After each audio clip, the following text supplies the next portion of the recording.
Tonight on Cross Currents, Turkey wants to join the European Economic Community, but there's a problem. Their human rights record is shocking. Thousands of political prisoners have been brutally tortured and many have died.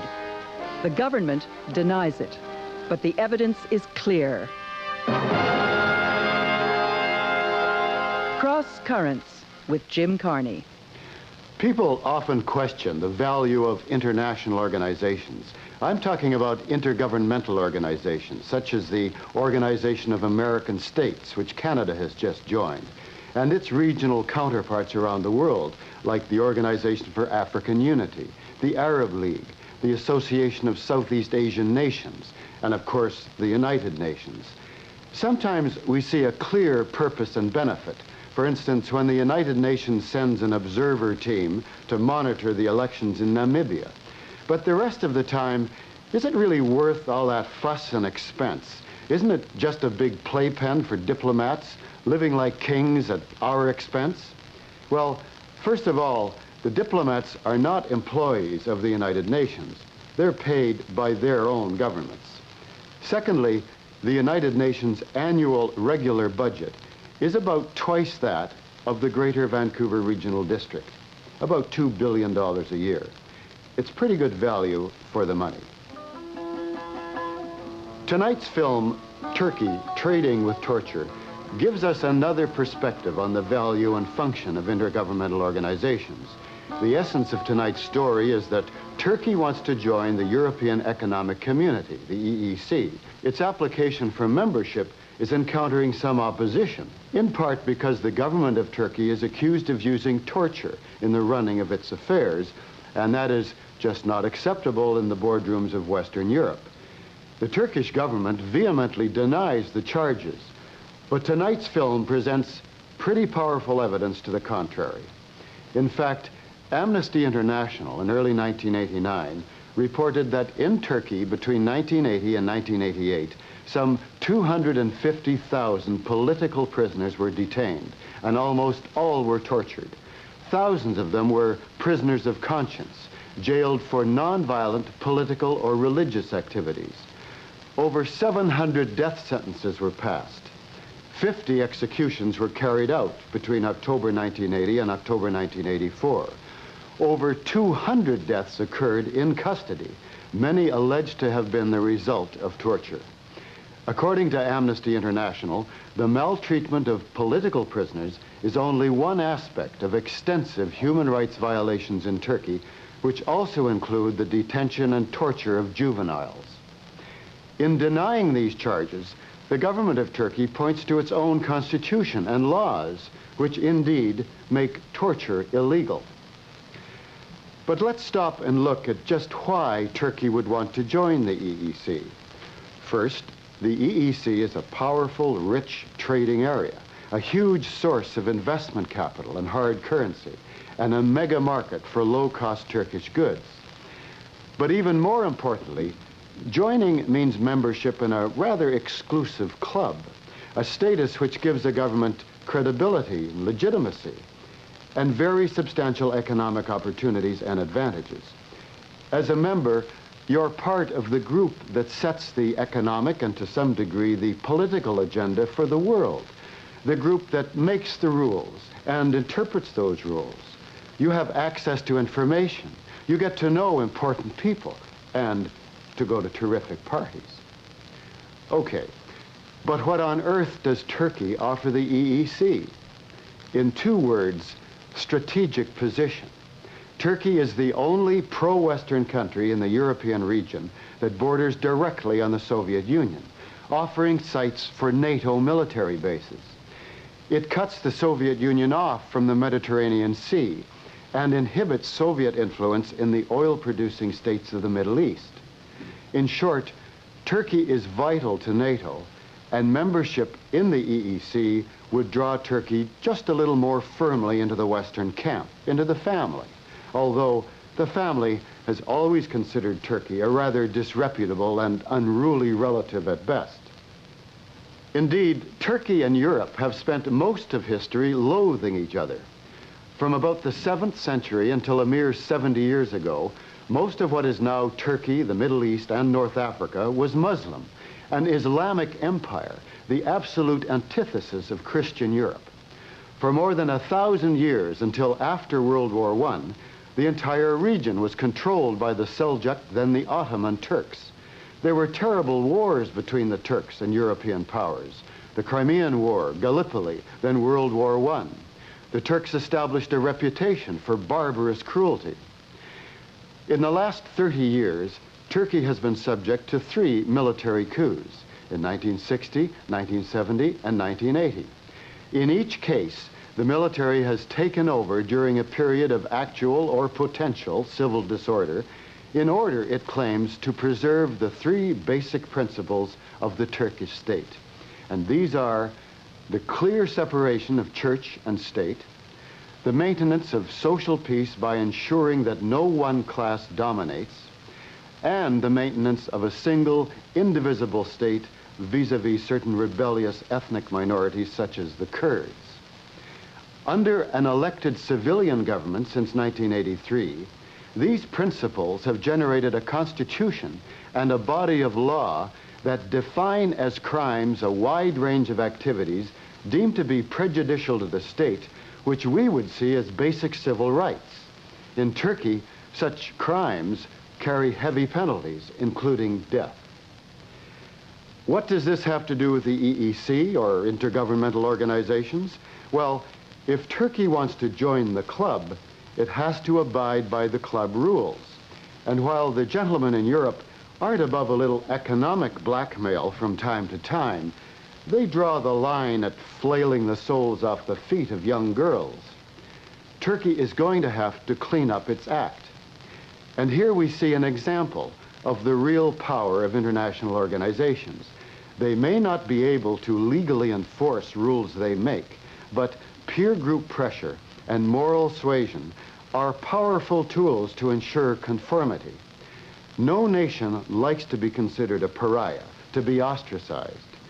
And no nation likes to be outside the candy store looking in.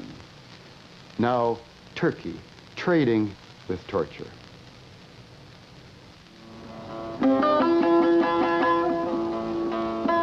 Istanbul, the capital of the Eastern Roman Empire, and for centuries one of the most civilized cities in the world.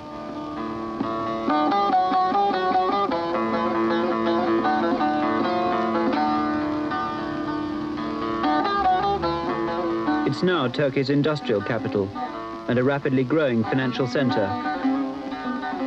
But for the ordinary people of Istanbul, history and economic growth mean little.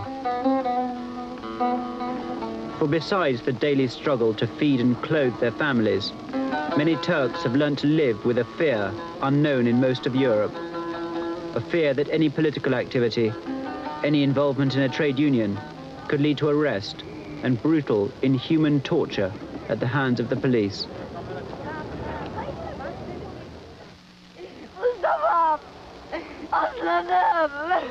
In June, Mustafa Gülmez was a healthy and successful young man. His mother claims that Mustafa was tortured to death in police custody 3 months ago. The police say that Mustafa committed suicide in his cell.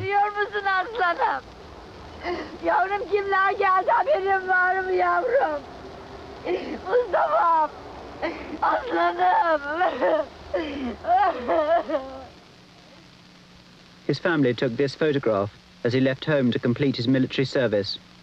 Days later, he was arrested by the political section of the police on suspicion of having left-wing sympathies during his university days.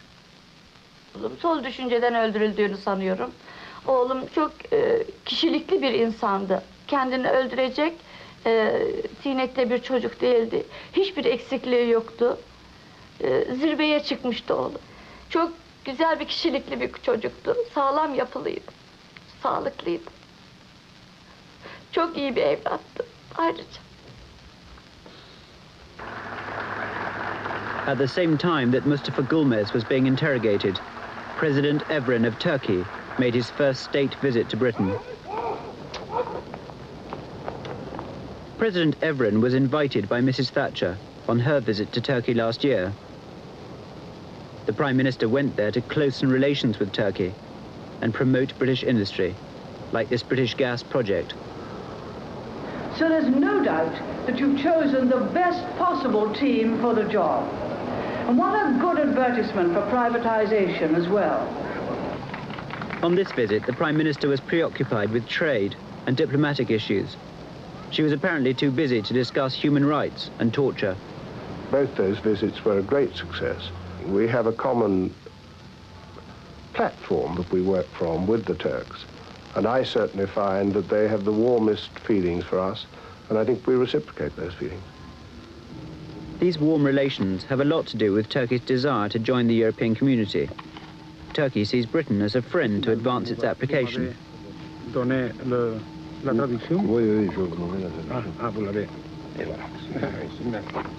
As part of this strategy, the Turkish government has also appointed a Minister for European Community Affairs, Dr. Ali Boza. The requirements of the community are the political requirements and the economical requirements. As far as the political requirements are concerned, we think that Turkey has the parliamentarian democratic regime based on the respect of human rights.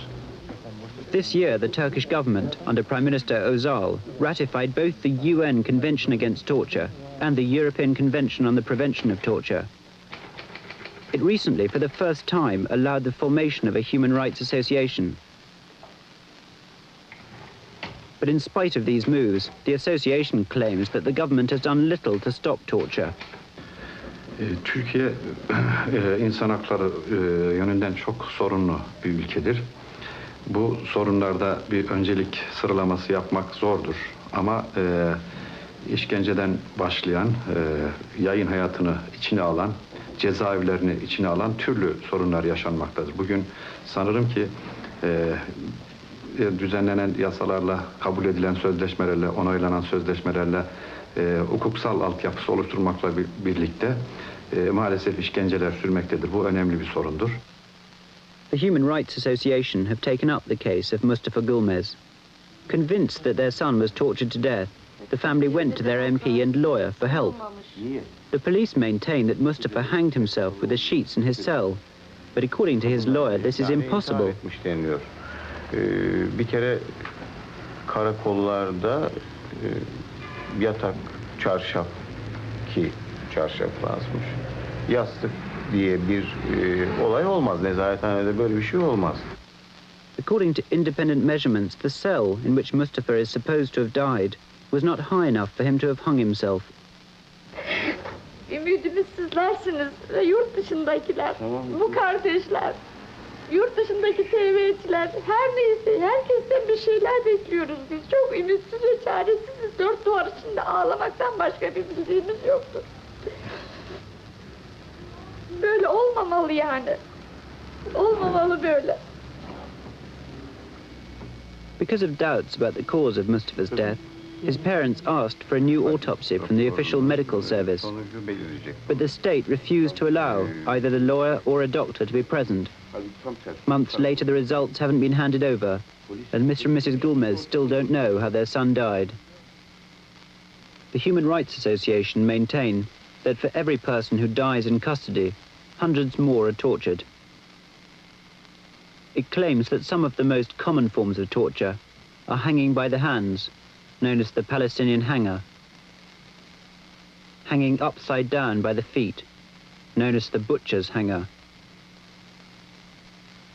and suspension by the arms, crucifixion. All these methods are accompanied by electrical shock torture to the genitals. Victims are also beaten on the soles of their feet, a traditional Turkish torture called falaka or bastinado.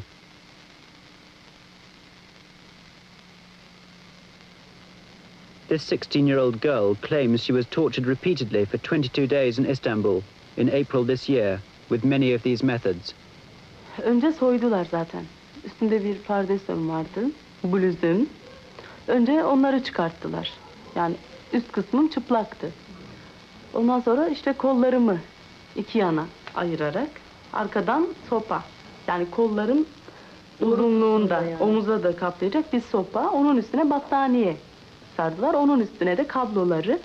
Daha sonra sandalyenin üstüne çıkardılar. Üst bedenim çıplak. Askıya alındım. En az 20-25 dakika kadar yani kaldığımı tahmin ediyorum. Cereyan verdiler göğüs uçlarımdan ve serçe parmaklarımdan. Torture is not a new phenomenon in Turkey. Ever since the Ottoman Empire, prisoners have been regularly beaten in jail. But the systematic use of torture is a legacy of the period of military rule, which began with a coup on September the 12th, 1980. In the months and years that followed, thousands of students, trade unionists, journalists, and left-wing sympathizers were rounded up and tortured. I mean, they were torturing everybody suspected of having belonged to leftist organizations, of having supported them mentally, ideologically. They were torturing not just the hardline members of such leftist organizations, but also leftist people in general, progressive people in general, trade union leaders, workers, anybody. Since the 1980 coup, Amnesty International estimate that over 250,000 people have been arrested. It claims that torture has been systematically carried out, both by the army and the police. This is denied by the current government. Torture has never been a policy followed by the government. At that time even, they may have some single case, but the government at that time was also sensitive to this case. There are some policemen which are deferred to the court because they have done some tortures. Turkey is very sensitive on this subject. Some policemen have been prosecuted for offences against prisoners during this period. Sedat Caner was a professional torturer who admits to torturing over 200 people. He was convicted of torturing a man to death, yet he served only 18 months in prison. Fakat 12 Eylül'den sonra iş yani öyle bir sistemli duruma geçti ki tam anlamıyla bir işkence. Yani işkence asıl ondan sonra başladı. Yani 12 Eylül öncesinde işkence sadece bir falaka olayı vardı. Bir elektrik verme olayı falan yoktu. Bir Filistin askısı yoktu. Bir kasaba askısı yoktu. Ne bileyim bir ameliyat masası yoktu. Bir çarmıha germe yoktu. Kaplumbağa hücresi yoktu. Foseptik çukuru yoktu. Yani bunlar daha sonradan 12 Eylül'den sonra askeri ihtilalden sonra olan şeylerdi. Sedat Caner claims that the torture was always authorized and approved by a committee of high-ranking officers. İşkence sistemlerini onlar tatbik ediyor ama soruları yönelten belirli bir heyet var. Bunlar işte sıkı yönetimden bir üst rütbeli, MİT'ten bir üst rütbeli, emniyetten bir üst rütbeli bulunuyor.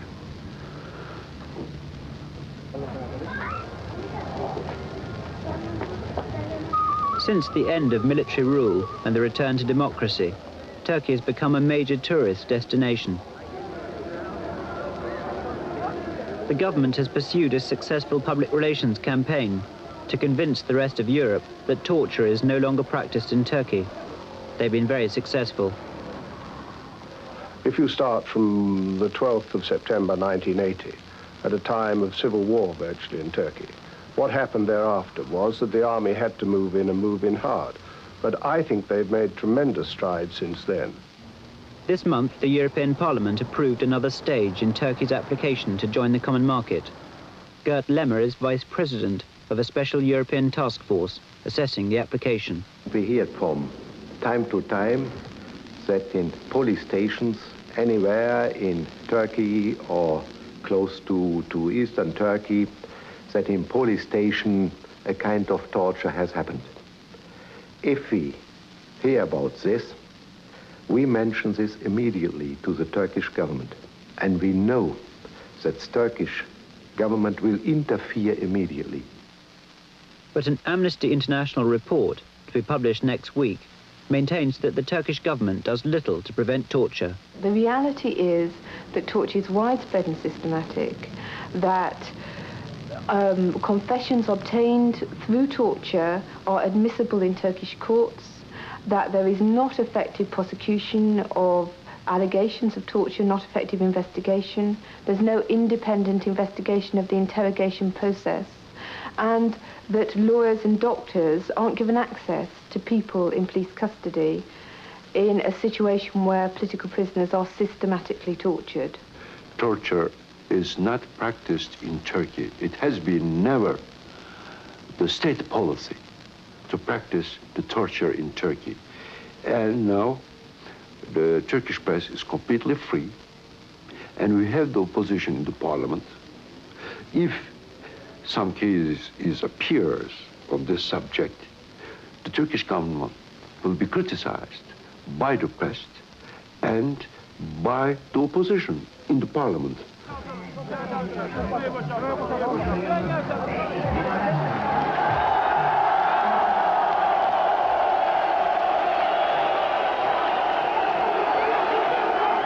Turkey is now a democracy.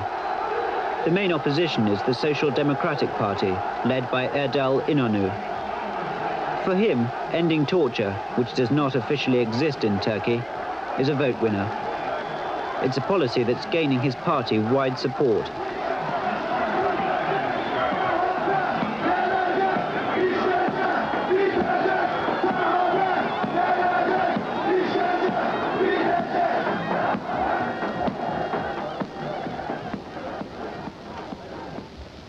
Even under democratic government, the Turkish police have singled out students for particularly vicious treatment.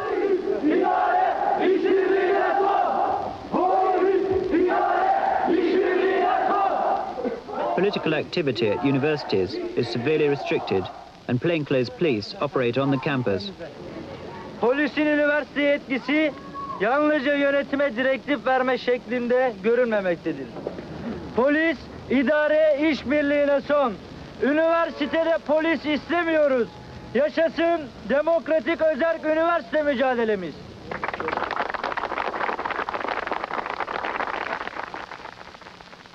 Already this year, it's claimed that over 200 students from Istanbul University have been detained and tortured.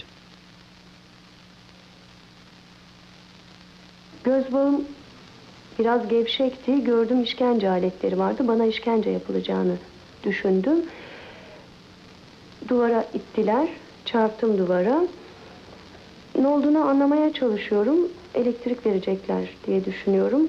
İşte üzerinden geçelim mi? Hanginizin canı çekiyor? Gibi bir takım laflarla ilk önce psikolojik olarak korkunç bir ruh haline soktular. Hazırladılar beni ve ondan sonra birdenbire tahta joplarla alaka başladı sırtıma, arkama, bacaklarıma, belime. Vücudunuzun bütün ağırlığı kollar çekiyor ve özellikle koltuk altları artık parçalanır gibi hissediyorsunuz. Ve kollarınız sanki vücudunuzdan ayrılacakmış gibi.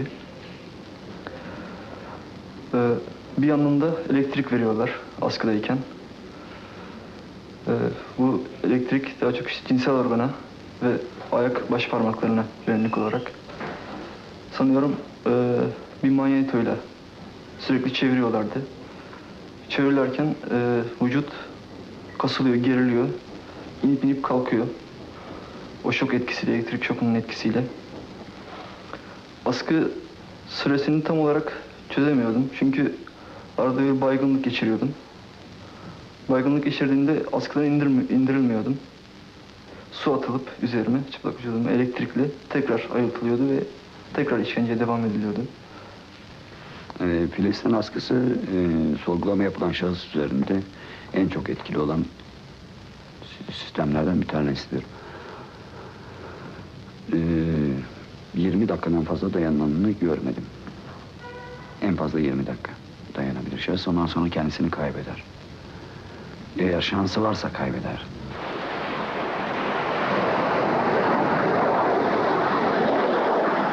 Perhaps the main reason why Europe seems to overlook Turkey's human rights failings is the strategic importance of the country to the Western alliance. Turkey is a key member of NATO, with many American bases. From runways in Turkey, NATO aircraft are within close range of the Central Soviet Union. Let this be absolutely clear. The southeastern flank is as crucial to our common defense as the Central Front. And an attack upon Turkey would be met with exactly the same response as an attack on any other part of NATO's territory. Without Turkey, the whole of the southern flank of NATO would fall apart. And that's why Turkey has always been the target of Soviet propaganda, because the one thing they've always wished to do is to take Turkey out of the European, or out of the NATO alliance. That's why, I mean, in my view, of paramount importance, staunch in NATO, bring them into the European community, and we reinforce their will to stay with us. Turkey's reputation within Europe has improved since it accepted thousands of Kurdish refugees fleeing chemical warfare in neighboring Iraq. I think this is a very courageous decision taken by the Turkish government. It's not easy to have about 60,000 refugees coming from Iraq. It shows that Turkey, to what extent, is sensitive to the respect of human rights. The Turkish government has been providing these Iraqi Kurds and their families with shelter, medical attention and food. But perhaps because of their close relations with Iraq, the Turkish authorities have refused access to United Nations doctors trying to verify reports of burns caused by chemical warfare.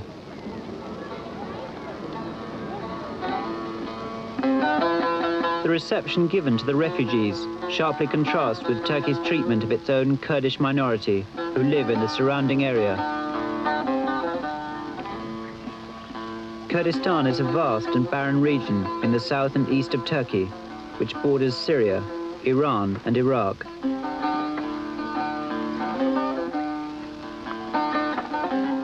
"10 million Kurds live here, about a fifth of Turkey's population. They have their own language, completely different from Turkish, and a culture which has survived for centuries.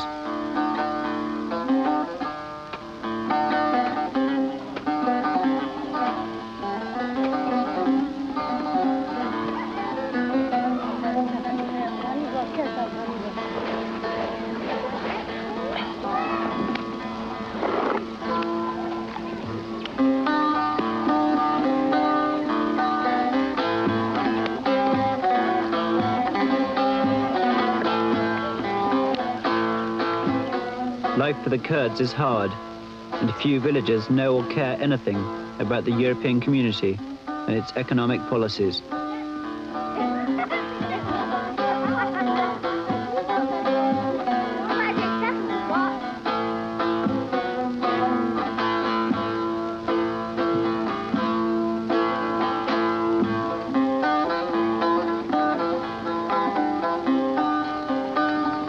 Many Kurds still hope for some kind of independence or autonomy for Kurdistan. Unfortunately for them, the area where they live is Turkey's major oil-producing region, which has made the central government even more determined to resist Kurdish nationalism with a policy of assimilation. If somebody lives under the Turkish flag and he feels Turk, he is Turk, everybody is considered as a Turk, and non-discrimination is applied. I will give you some example. For instance, you are speaking about the Kurdish people. For us, these are the Turks. They have all rights as a Turkish people. Kurds claim they risk arrest for speaking their own language, and families cannot give their children Kurdish names. As a result, the opposition Social Democratic Party has widespread support in Kurdish areas. Recently, demands for Kurdish rights have for the first time been adopted by some opposition MPs. Demokrasinin bütün kurum ve kurallarıyla tam olarak işleyememesine razı değildir. Özgürlüklerinin kısıtlanmasına razı değildir. Kendi ana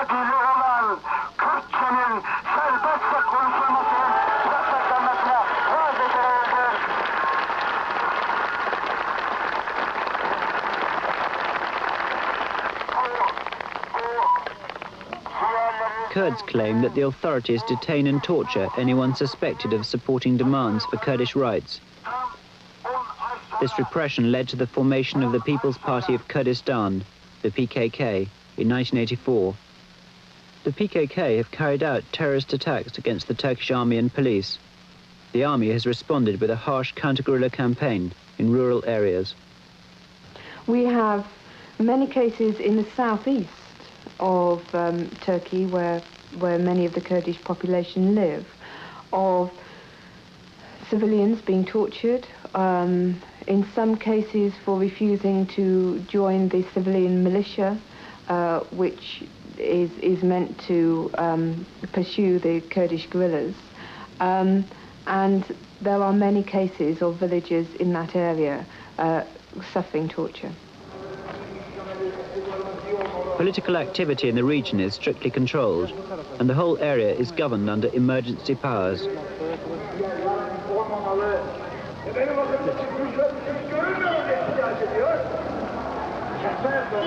The town of Diyarbakir has been the scene of some of the most brutal repression.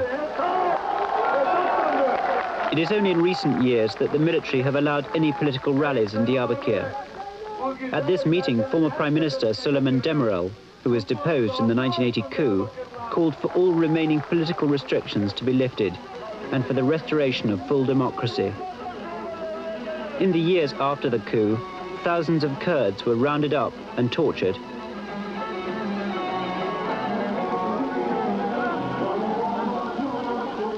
In Diyarbakir prison, 4 prisoners burned themselves to death to protest the intolerable treatment. According to Helsinki Watch, the international human rights monitor, prisoners were tortured, raped, starved and chained. On one occasion, a prisoner was forced to eat a live rat. This woman's son is imprisoned for life in Diyarbakir on a confession she says was extracted under torture.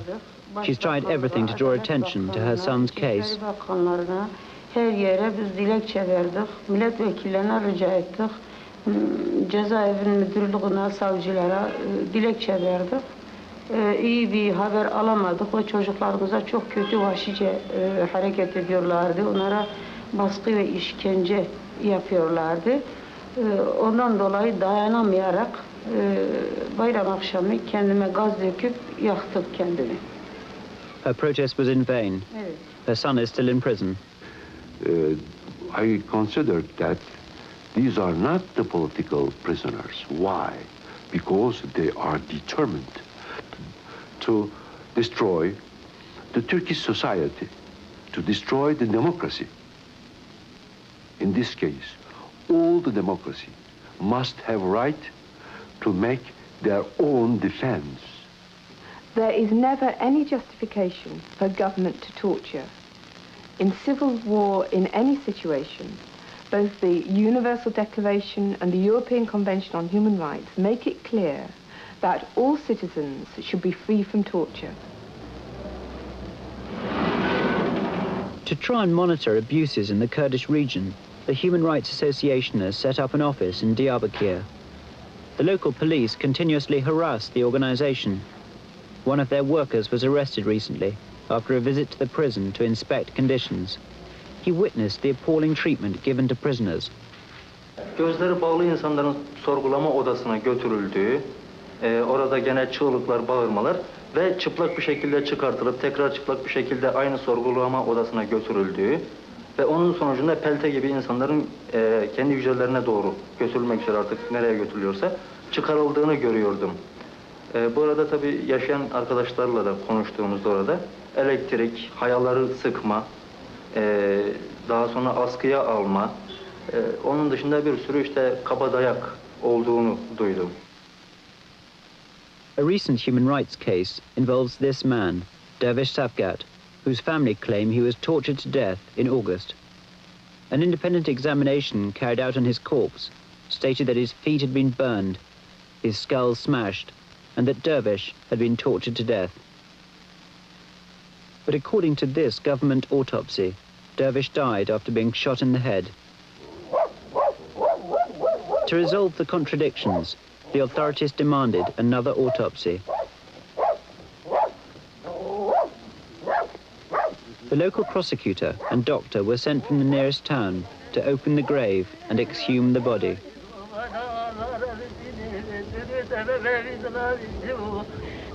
Dervish Savgat, like many Turks, lived and worked in West Germany. After 18 years living near Hanover, he returned to his home village for the summer. In August, he was arrested by the police. A week later, they told the family that there was an important message waiting for them. The message turned out to be a battered corpse.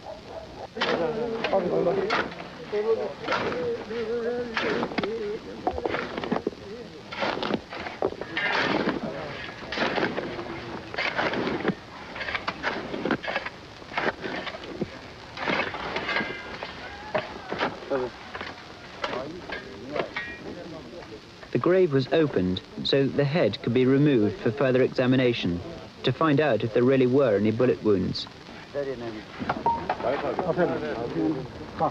Yahut da bak bir şöyle sopa var ya, böyle olursa bir iple çok kolay kaldırırsınız. Ha, öyle ha.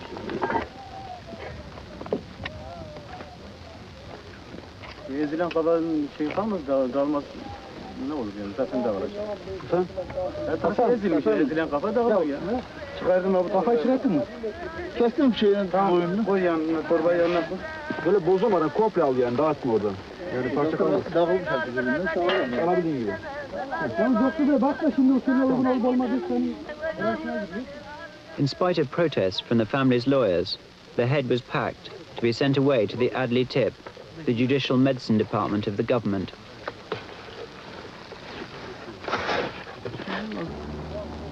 The Adli Tip has a poor record for impartiality.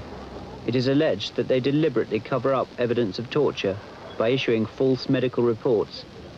Doctors and lawyers representing victims of torture are not allowed to observe examinations carried out here. Sadat Jana knows from experience how distorted the Adli Tip reports can be. He witnessed the death of a man in the torture chamber. İşte kasa baskısını almışlardı. Kasa baskısından aşağı indiriyorlardı. Tamam, artık sorgusu bitmişti. İndiriyorlardı. İndirirken düşürdüler. Ve işte boyun kemiği kırılaraktan ölmüştü. Daha sonra işte otopsi raporunda işte akciğerlerindeki iltihaplamadan dolayı öldüğü falan söylenmişti.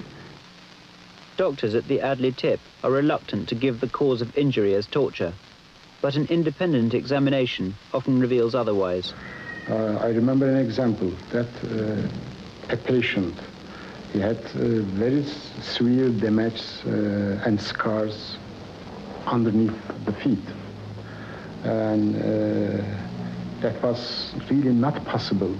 It is proved by the medical report that it is there, but Adli Tip do not say or do not draw the conclusion that it is due to the torture, or it could have been due to the torture.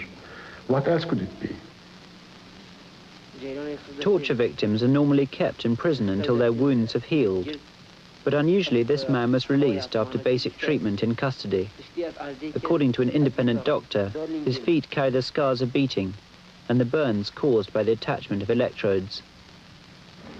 يا جيران دان دستيمه قب بشيده مش دان أسولي رابي بشتي از رابي از عرديكت بشتي از عرديكت ديستا از راكرن جاوي مجري دايب از راكرن دان لينجي مش دام داريجي من ديستا از رابي بشتي از كت ديستا از راكن از راكن في زوفات لينجي مدار ليدا حتى ديستا از بارمش بكت عردي بشتي از ديستا راكن دستيمه دا فيجي دار بشتي دستيمه دا بي كل مال فادم دا الفادا دا ديستا استروتشاوي موارمي از ديستا كت از راكرن هول مكرن. Once taken to a police station, a suspect can be held secretly for as long as 30 days without going to court. It's during this interrogation period that torture is most commonly carried out. The government recently blocked a bill in Parliament allowing access by lawyers to prisoners immediately after their arrest. Since torture does not officially exist, it was considered unnecessary. Many lawyers are pressing for access to prisoners in police custody. Türk hükümetinin bu açıklaması kendi değerlendirmesi, ancak bizim vatandaş ve bir avukat olarak değerlendirmemiz vardır. İşkence olaylarının üzerine hazırlık soruşturması aşamasında avukatların katılması sağlanmadığı sürece ülkemizde işkence iddialarının süreceği kanısındayım. Why does the Turkish establishment resist passing such a law? Why is it so important to the security establishment to have a free hand interrogating suspects they have taken into custody in absolute privacy without allowing them to consult a lawyer up to the time of their formal arrest by a court? Why? Why is it so important to resist attempts to pass such a law, providing for legal counsel from the first moment of detainment? I think there is no logical answer to such a question if all the statements about non-existence of torture were true. The press has led the campaign against torture, regularly investigating the government's ambiguous attitude to human rights. Journalists and editors have faced censorship and even imprisonment. Many journalists criticize what they see as the European community's complacent attitude towards human rights and torture in Turkey. Honestly, I don't believe that the EEC cares too much about the human rights situation in Turkey. They care a little bit. Once you attain a standard, that's good enough for them. They don't go from A to Z and see if everything is there. No. They will be quite happy and they can live with the situation of tomorrow. If the situation will improve a little bit, that will be good enough for them. Don't expect them to be very keen on the full implementation of normal human rights. Europe appears content with Turkey's human rights improvements, but Sedat Caner is convinced that most of his fellow torturers are still at work. Çoğunluğu görev yapıyor ve hepsi rütbeli olarak görev yapıyor şimdi şu anda. Bir üst rütbeye almış durumda. Hatta işlerinde başkomiser, emniyet amiri, şube müdürü olmuş olanlar dahi var. Gayrettepe Police Headquarters in Istanbul. Hundreds of people have been tortured this year behind these blacked-out windows, but the torturers go unpunished. Whilst working, they hide their real identities behind sinister code names. But in a recent case, when a man was tortured to death, other prisoners overheard the torturers using their real names, and as a result, lawyers have been able to bring the policeman to court. Şimdi tanıkların anlatımıyla yargılama sırasında ortaya çıkan Erdoğan Oğuz'a Atom olarak hitap edildiği ve Atom olarak tanıdıkları kişinin Erdoğan Oğuz olduğu, Ekrem Yiğit'e Eko dendiği, Eko 66 dendiği. These two men, Echo 66 and Atom, both work for the first political section of the police at Gayrettepe. Despite being on trial for torturing a man to death, they're still at work. In April this year, two sisters claimed they were tortured at Gayrettepe by Echo and Atom, amongst others. Eko 66 var. 66 Eko da denilebilir, bilmiyorum. Panzer kod isimli var. Atom, Yoğurtçu, Yeşil, Hoca. Yani hatırlayabildiklerim bunlar. Gülten and her 16-year-old sister Saadet were arrested on suspicion of having helped escape prisoners. They were tortured for 22 consecutive days. Elle sarkıntılık falan yapmaya başladılar. Yani vücudumun her yanına sarkıntılık yaptılar elleriyle. Sonra bir polis, kendisini öyle tanımlayan polis karşımda pantolonunu falan çıkardı, iç çamaşırını çıkardı. Yani cinsel organıyla sarkıntılık etti. Yani şok içinde bağırıyorum. Çok kötü anlar yaşadım, bilmiyorum, yaşıyorum tekrar. Daha sonra tabii konuşmayınca bağırıyorum sürekli şok içinde. Tekrar beni askıya aldılar. Eteğimi falan da zaten soymuşlardı. Bir polise bağırdı işte, Eko dediğim polis. Yanındaki polise bağırdı işte, şişeyi getirin diye bağırdıklarını duydum ben. O arada 2 tane polis bacaklarımı 2 yana ayırdılar. Çıplaktım tamamen. Şişeyi görmedim ama yani vurduklarında acısını hissettim. Şişenin arka küt kısmıyla 2-3 kere vurduktan sonra zaten yani bağırıp bayıldığımı hatırlıyorum. Kendime geldiğimde bir bankın üzerindeydim.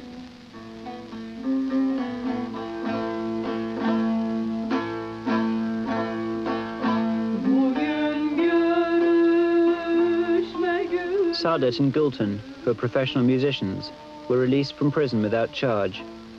But when they brought a complaint of torture against the police, they in turn were charged with harboring escaped prisoners. Ironically, this February, Turkey was the first country to ratify the European Convention on the Prevention of Torture. It states that no one shall be subjected to torture or to inhuman or degrading treatment or punishment. But in just the first few months after the government ratified the convention, hundreds of Turks have been tortured. Cemal Yildirim, tortured in April and May. Meral Aslankaya, tortured in April. Gülten and Saadet Akaya, tortured for 3 weeks in the same month. Mustafa Gülmez, arrested in June, died in police custody. Dervish Savgat, tortured to death in August. Despite these cases and many other similar allegations, the European community appears unconcerned, and the Turkish government continues to deny that there is any torture in Turkey. You know, you have to verify, to analyze and to know what reality is. The torture is out of question. It's not on our agenda.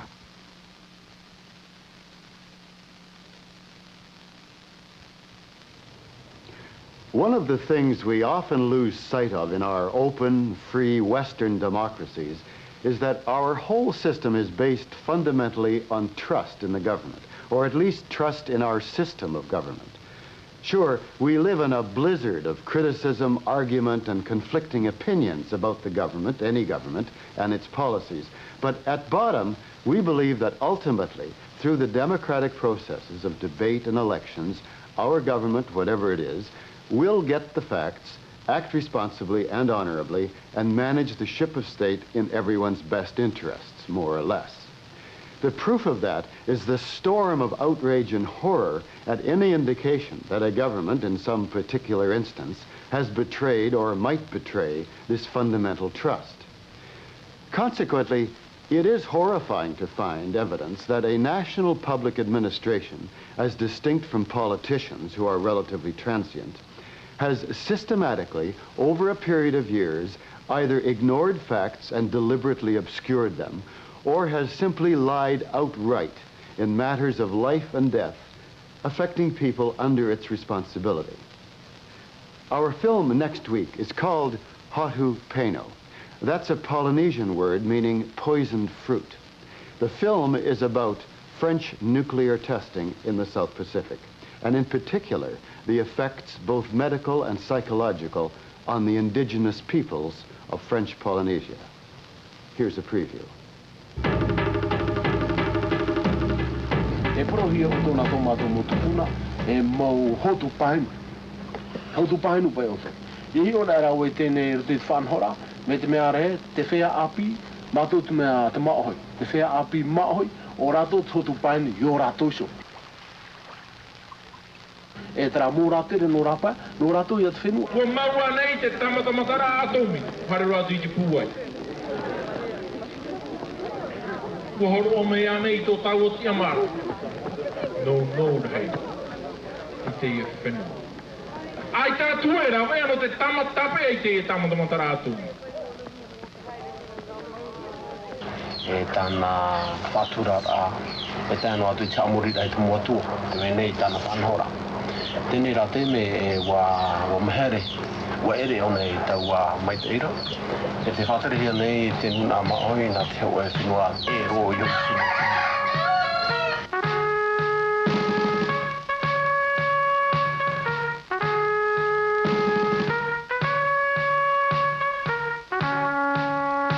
Ia te wata pupana e rā tau te parau no tera motomari. Te ite rā tau e ai te one I ona wa haura. Ai te one I te wahai tāna peu. E nārtu I tōna hara ai tapira e maua tilo a. E ora rā materia, e tēne ora rā materia, iau ia te ara tei ātara papa.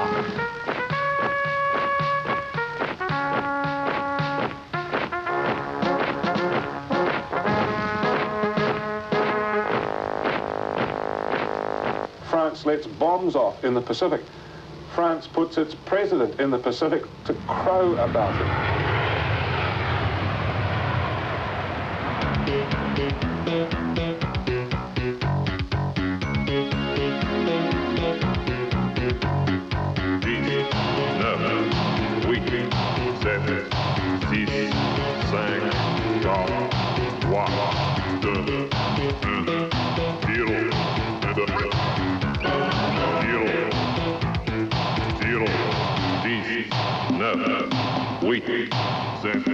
Que ressentez-vous à quelques minutes de cet orage? J'ai des sentiments mélangés, à la fois une certaine émotion, parce que c'est une première, mais en même temps la certitude que ce qui est fait ici est en toute sécurité, très efficace.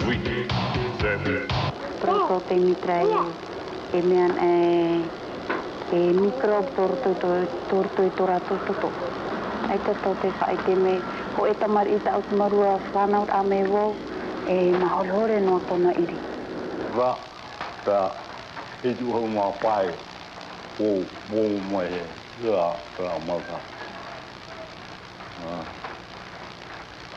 mutu hui de mai mulu da mahole ya fa asini hera de babe hara de parau ya hui mai tai te ba turura o fare ro hui fran Hatu Penu, poisoned fruit, next week on Cross Currents. The issues dealt with in the films on Cross Currents often involve complex historical and political factors that simply can't be covered in the film. So I've prepared viewers' guides for most of these programs. They're small booklets, background essays containing more detail and providing some of the historical and political context that may not be in the film. If you'd like a viewer's guide, please let us know. I'm sure you'll find them interesting and helpful. For Cross Currents, I'm Jim Carney. Thanks for watching. Good night. Viewers' guides for each program in the Cross Currents series are available at a cost of $3 each or $25 for the full set of 10. You can obtain your guides by writing to The Knowledge Bookstore, Post Office Box 94,000, Richmond, BC. V6Y2A2. If you prefer, you can phone the bookstore at one of these numbers, 660-2190, or toll-free 1-800-663-9711. And you can charge the order to your Visa or MasterCard.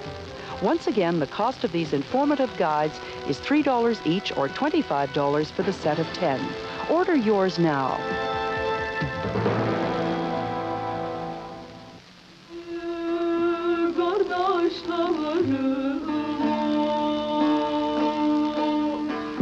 Sormaz oldum sırdaşlarım, çift camlardan ses gelmiyor, çift camlardan ses gelmiyor.